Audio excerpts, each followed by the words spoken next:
Cuba today, minimum wage salary is 250 Cuban pesos per month, nearly equivalent to $10. An average salary is close to 400 pesos per month, or about $16. Every household in Cuba owns a libreta, otherwise known as a ration book. The ration book used to include a larger variety of food items, as well as household necessities that have since been reduced or completely eliminated. Now, household and hygiene products must be purchased in local dollar stores. Other living expenses, besides food costs, include but are not limited to water, electricity, transportation, hygiene and household products, clothing, and other needs and wants. These necessities may be purchased legally at the state dollar stores and markets. Alternatively, they may be purchased illegally through the informal economy. For the purpose of this research, we have defined the informal economy as an unauthorized secondary economic system in Cuba, where legal and illegal goods and services are purchased and sold outside of the formal state economy. Considering minimum wage salary in Cuba and the decreasing item selection and quantity in the libreta, we believe that the informal economy in Cuba is necessary for minimum wage earners to acquire their basic needs. Shown on this table is one person's food rations for 1 month. What we are going to attempt to do is live off 1 month's rations between 3 people for 1 week. What we want to do is see if this is enough. According to our sources, we were told that every healthy adult is allotted 11 ounces of chicken per month, 4 ounces of picadillo, 4 ounces of beans, 10 eggs, 5 pounds of rice, 400 grams of corditos every other month, 3 pounds of brown sugar, 1 pound of white sugar, 1 kilogram of salt every 3 months, 1 bun per day, and a half a pound of oil. We began our experiment by cooking our entire supply of rice and chicken, as well as some veggies we purchased at the market.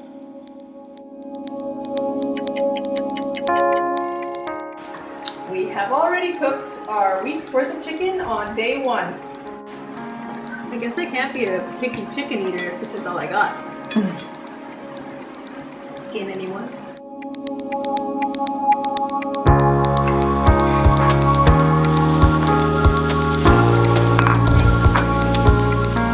Cooking like a Cuban. What do we got over here? We have lunch! Lunch! For all of us. Yeah, for 1 week. So we split up our picadillo de pollo, and this is what we've been left with. A meager 2 teaspoons for the week. This is 400 grams of spaghetti that we will be consuming tonight, and Cubans get 400 grams of spaghetti in their rations every 2 months. So we're at supper of day 3, and I'm completely out of my chicken, my pasta, my rice, my eggs, and my picadillo. I am out of my rice, my picadillo, my chicken, and my pasta, and my coffee. I am out of my eggs, my chicken, my picadillo de pollo, and my pasta. It's a long week ahead. Eggs. So at this point, I could make eggs with beans and sugar. We ran out of rice by day 4, so we purchased 2 more pounds for 10 pesos, as well as produce because it's not included in rations. Our chicken was consumed by our first meal, so we bought fish as our next source of protein. Here we go.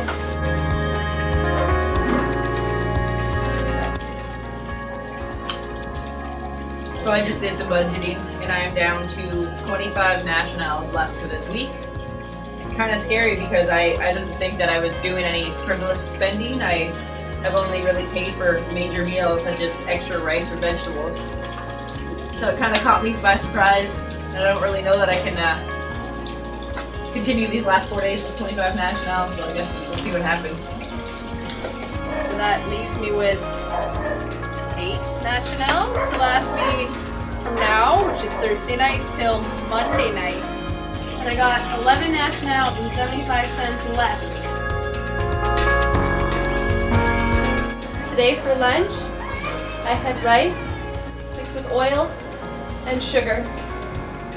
After I had run out of substantial food products and the nationals that I was designated for the week, I began to not worry so much about how much I spent on things. I kept track of the amount that I spent, but if I was hungry, I would buy something. Saturday, after I ate the breakfast from my casa mom, I ended up not eating for the rest of the day because I was concerned that, I had been eating these full meals, but maybe I had been over my budget already, and so maybe I should, not eat today so that I could later on.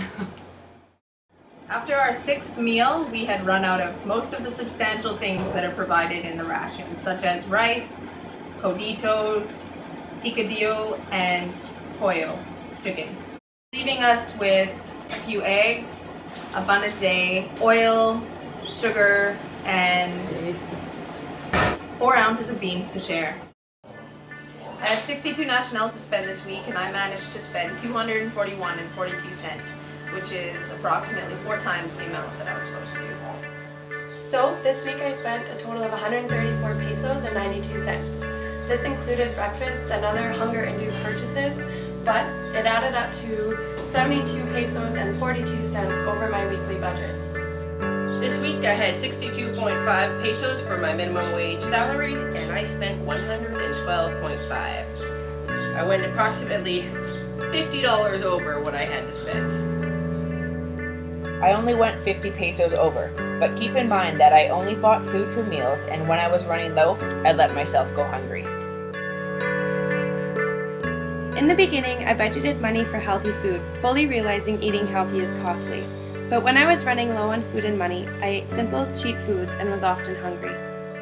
I realized that the average Cuban would not have enough money for such frivolous spending as going out, treating a friend to a beer, chipping in for pizza delivery, or buying food at the street festival. However, even if I had eaten plain rice and bread and drank sugar water for the remainder of the week, hypothetically remaining within my weekly budget, I had not accounted for other living expenses that Cubans have. All 3 of us went over our weekly budget on food alone. However, people have more needs than food. These necessities are to be purchased at government-run stores at staggeringly high prices. Over the course of our experiment, we have come to see how real of an option the informal economy is for people in Cuba. Some of our Cuban friends and acquaintances have described it as follows. People have to pay phone, electricity, baby stuff. That's why the black market exists, to help people. If you try to live off the ration book, you will die. Everyone needs to get food, and people are not well paid. They don't have enough money to get what they need. The best way to get things you need is the black market. As long as there is an economic crisis in Cuba, there will be a black market. So here in Cuba, we have ration cards, but in my opinion, I think that we can survive with that because you have to eat every day, and sometimes what they provide us it's not enough for a month. So we need to get food in the black market, stuff like that. I remember at one point talking to a Cuban and commenting on how cheap beer was here for us because it's like $6 back home, and they pointed out to me, but actually that's like 24 nationals. If we had wanted to, we could have reached into our wallets, dug out nationals or CUCs, and bought anything we wanted, whenever we were hungry, in whatever quantity we wanted. But that isn't an option for most Cubans who live here. We learned as the week went by that this isn't a project for a Cuban. It's not a project to live off minimum wage and to try to see how long you can stretch out your rations. It's life.